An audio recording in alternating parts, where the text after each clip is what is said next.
Notre pays est une réserve stratégique. C'est nous qui devons créer de l'emploi aux étrangers qui viennent ici. Ce ne sont pas les étrangers qui doivent venir ici nous former et nous créer de l'emploi. C'est comme si tu vivais dans une famille, tu portes le nom de famille, tu mets un Dabani.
Mesdames et messieurs, chers téléspectateurs de Essence Compagnie, bonjour.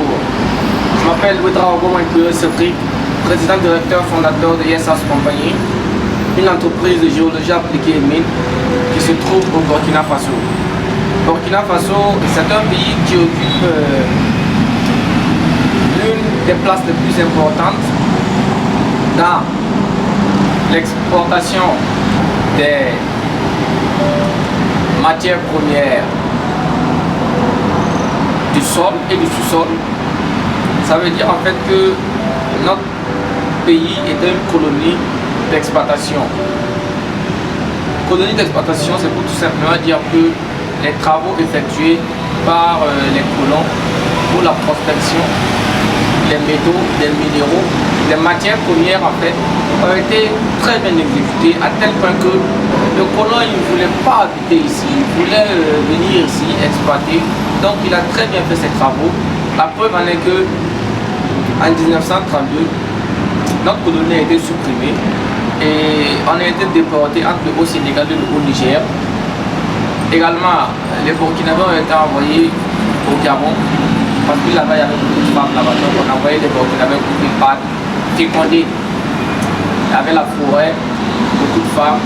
Donc le but était de déplacer les Burkinabés sur le territoire pour pouvoir exploiter ça, mais ça n'a pas réussi.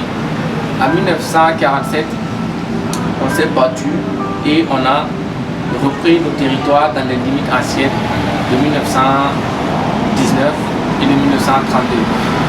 Donc, après la reconstitution en 1947, quand on va remarquer, même parmi tous les colons, c'était seuls les Burkinabés qui étaient des récalcitrants. Ça veut dire que nous, on boycottait le travail du colon. Quand le colon voulait que on fasse le chemin de fer, nous on boycottait ça. Quand les administrations étaient là, nous on boycottait ça. Nous on n'a pas été colonisés parce que on n'a pas subi l'esclavage du colonialisme. On était plutôt des boycotteurs. Mais si vous devez retenir une chose, c'est que vous devez comprendre que notre pays est une réserve stratégique. En fait, quand on parle de réserve stratégique, ça veut dire que vous allez prospecter, déposer la base de données dans des bibliothèques, dans des endroits que même si quelqu'un vient ouvrir le document et dit, il ne comprend pas, il ne sait pas ce qui se trouve ici. Il ne peut pas comprendre. Par exemple, quand on dit qu'il y a des volcans, il y avait des volcans ici, et il y a des millions d'années ici, ça va intéresser personne. Quand on parle de Kimberley, quand on parle de paléoplacine, quand on parle de minerais, quand on parle de gisement génétique, gisement épigénétique, gisement qui s'est formé en même temps que la mise en place du bedrock, personne ne va comprendre. Tout ce que les gens veulent comprendre, c'est gisement de diamant, source de diamant, filon d'or, pépites d'or, lingots d'or. C'est tout ce que les gens veulent entendre. À tel point que si vous regardez même dans les instituts, les universités, les gars vont faire du bac plus 5, avoir le master, la licence, le master, le doctorat. Durant même leur parcours de 7 ans, 7 ans qui est carrément biblique. Durant les 7 ans, ils ont plus de chances de se faire frapper par la faute que de voir un lingot d'or ou une pépite d'or. Moi j'organise une formation en prospection d'or. Si vous vous inscrivez, je vais vous apprendre comment vous allez arriver sur le terrain, retrouver ce que vous voulez chercher. Pourquoi je fais ça? Moi je fais ça parce que quand on dit que ton pays fait partie de l'un des puissances minières et que toi tu ne peux pas différencier l'or de la pierrite, tu ne sais pas différencier le diamant du quartz, tu ne sais pas qu'est-ce qu'un rubis, qu'est-ce qu'un numéro, tu ne connais pas ce qu'on appelle les terres rares, tu ne sais pas l'importance de l'uranium, tu ne connais pas comment la désintégration radioactive a un impact, tu ne connais pas tout ça, ça veut dire en fait que c'est comme si tu ne faisais pas partie de la famille. C'est comme si tu étais un membre banni de la famille. C'est comme si tu vivais dans une famille, tu portes le nom de famille, mais on t'a banni. Et moi, je veux que nous reformons notre famille, que tous les Burkinabés qui sont ici, que chacun entreprenne pour que le jour où les prochaines mines viendront s'installer ici, que vous n'occupez pas les postes de conducteur, d'engin, de vigile, de dampeur. Tu crois que quand il y a une mine qui s'installe dans ta région, et on dit que comme tu es ressortissant de la région, on va t'offrir un poste de vigile, tu crois que c'est pour ton bien? Et toi, moi, tu crois que c'est pour ton bien?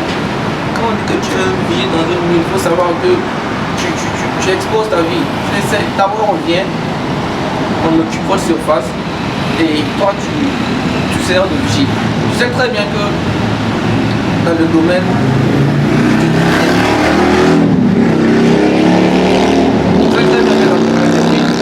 que ce soit dans le domaine de l'or, ta vie est en jeu.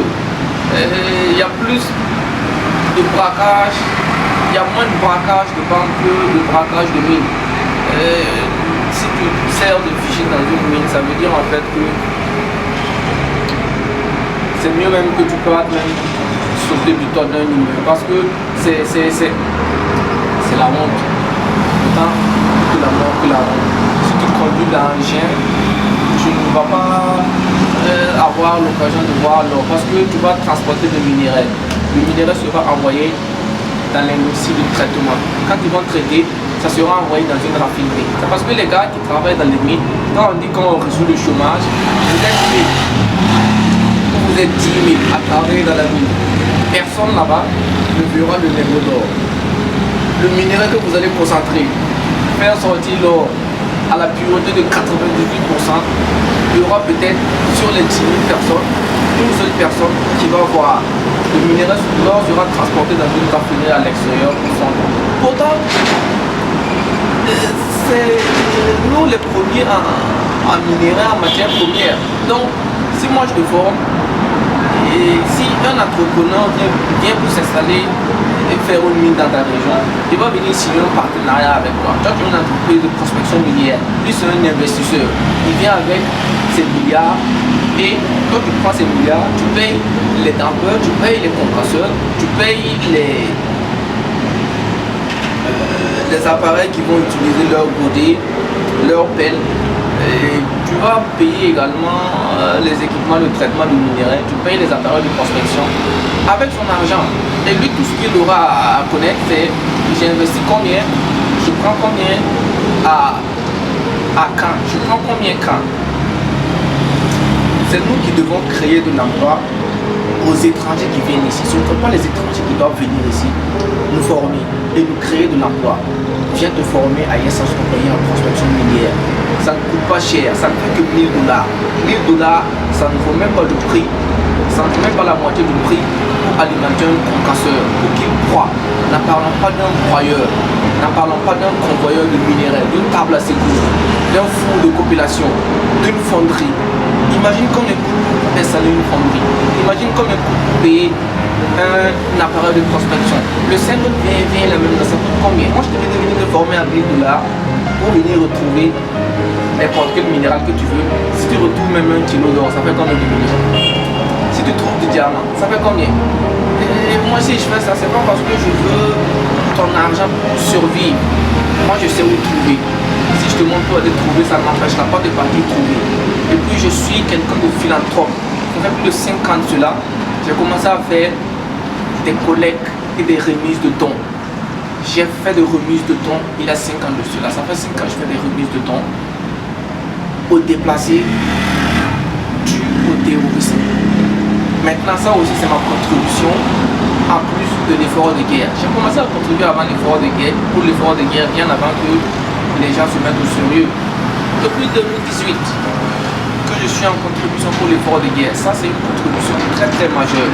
Personne au Burkina Faso ne fera ça pour vous. Personne ne va vous aider à avoir ce que je vous aide.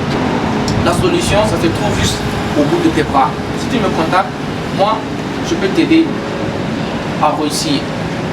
Si tu réussis, tu auras la chance de pouvoir dîner à la présidence. Tu peux avoir le fait que le président t'appelle pour que tu viennes dîner parce que tu es un acteur important. Le président de la transition, c'est quelqu'un qui a fait de la géologie. Il connaît ce que c'est que les mines, il connaît l'importance de ça.